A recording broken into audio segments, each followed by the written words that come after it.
Hi everybody, today we're in beautiful Sausalito, California on a really nice day. And we're on our way to meet with Ethan Hirschfeld of Beta Marine West. And hopefully we're going to walk away with having made a final decision on this diesel engine that we need for the Cal40.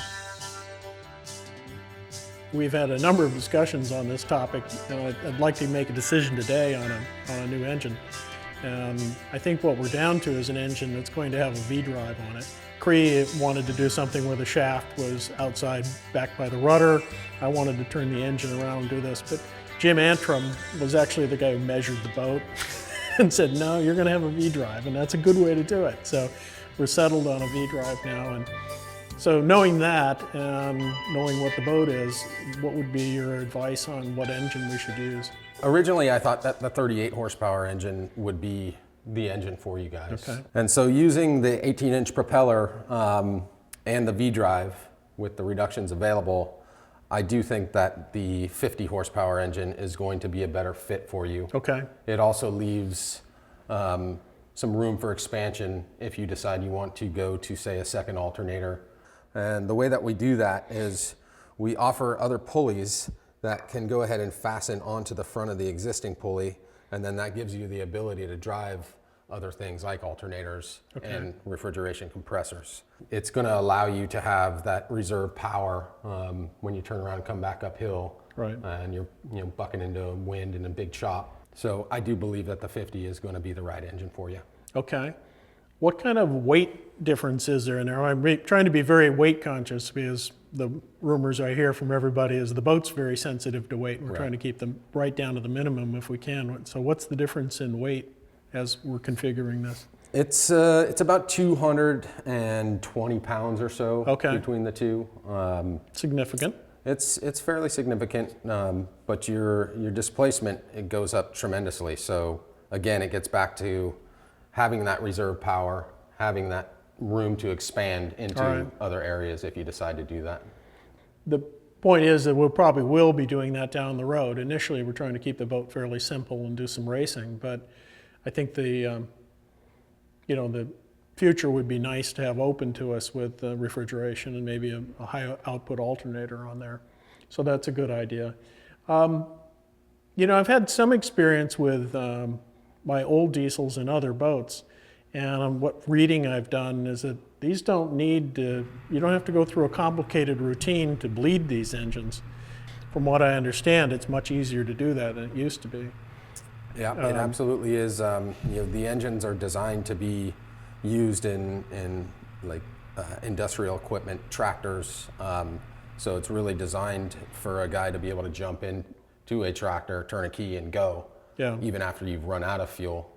So yeah, it is a self-bleeding type of injection system.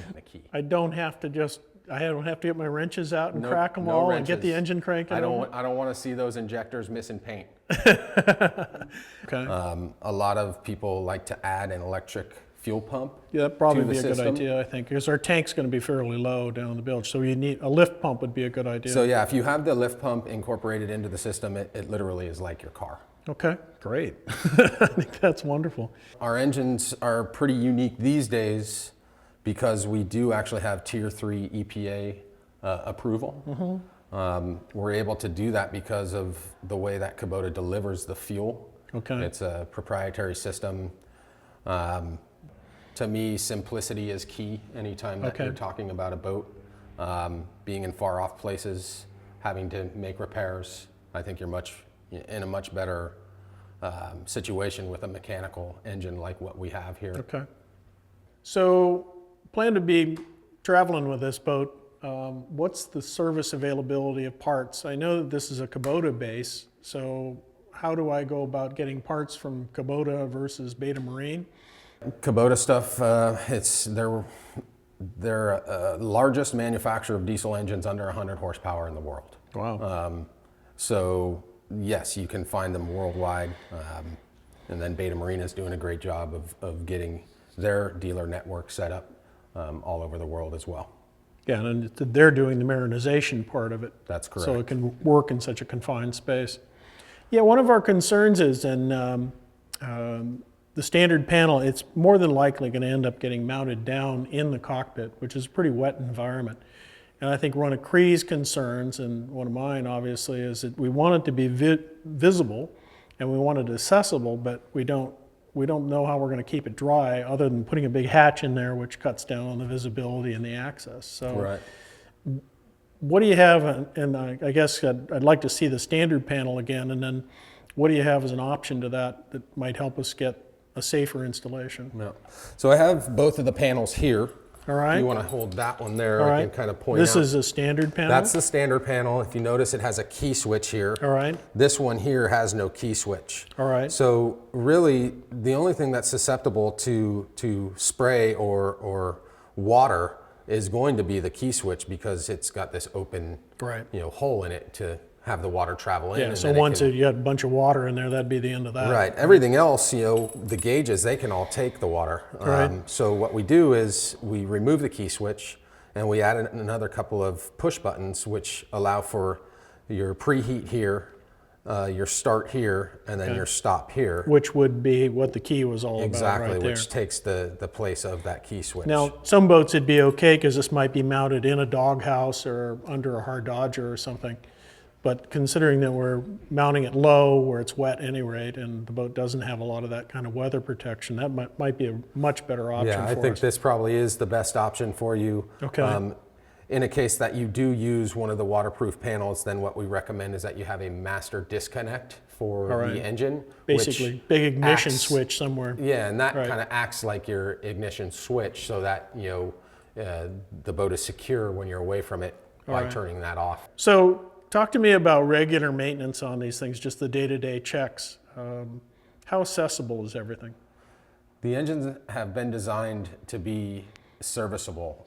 They offer some different options that allow for better serviceability when you have a V-Drive application like this. Okay. In your case, it may be not as important because you're going to be rebuilding the hatch, and Right. which is going to allow you to get access to it probably better than most boats would allow. But they do things like putting a rear-facing raw water pump. So typically it would be off the front of the engine. Yeah. In your case, getting to the front of the engine is going to be difficult. Right. So we have another drive port that we can actually take it from the front of the engine and stick it on the starboard side of the engine, and then it's actually facing forward. So another thing that we can do for a V-Drive application, or an application where access to the oil filter is difficult, is we offer a remote kit that will allow you to bulkhead mount it and place it into an area that's more serviceable in your engine compartment. Other things that they've done with these engines is something as simple as having a dipstick tube that's been extended up to the Right. top of the engine. So, we don't think a lot about checking the oil, but once these things get into a boat, having something like this, Right. where it's Instead of easy- something that's way down in the block. Exactly. Right.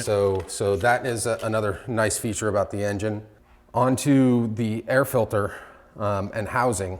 This is very unique in the way that most engines don't have a proper type of element that goes inside there. Typically what you're going to find is a steel cage with a sponge type of filter that goes over it, and replacement of it can be a little bit more challenging, as well as it really doesn't do as good a job as one of these does.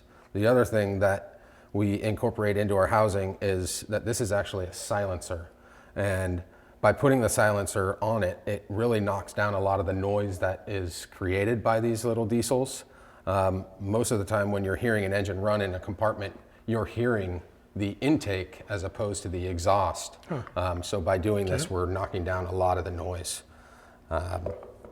And one of the greatest features that we have on the engine that everybody seems to love is this oil change pump. It's a hand-driven pump, and it's protected with a valve and a cap, and then it's actually plumbed to the bottom of the pan so that when you do change the oil, you're actually changing all of the oil. So that's a very unique feature to our engine. Great. What provisions have been made for this engine to live in a saltwater environment and do saltwater cooling? Our engines have a unique cooling system in the way that we have incorporated the heat exchanger into the exhaust manifold. Okay. By doing so, it makes it extremely efficient because it is located right next to where all of the heat is at the exhaust ports. Okay, right in here. Right. And so here we have what we call the tube stack set inside of this tank. We have a raw water pump here on the front of the engine connected to a copper tube that runs into the tube stack itself, which is located inside this tank. There's a cap here and a cap here. They can be removed. Inside you will find something similar to what I have here, which is what we call the tube stack. If you look on the end here, you see it's a series of little small tubes, and that's what the salt water runs through. Okay. It basically comes in, it runs through the lower half of the tubes, gets to this end, turns around, goes through the upper half of the tubes, and comes out this port that you see here. Okay. Once it gets to this point, it has now extracted the heat out of the coolant. Because the cooling is going in around all those tubes. Exchanged, hence the term heat exchanger. Okay.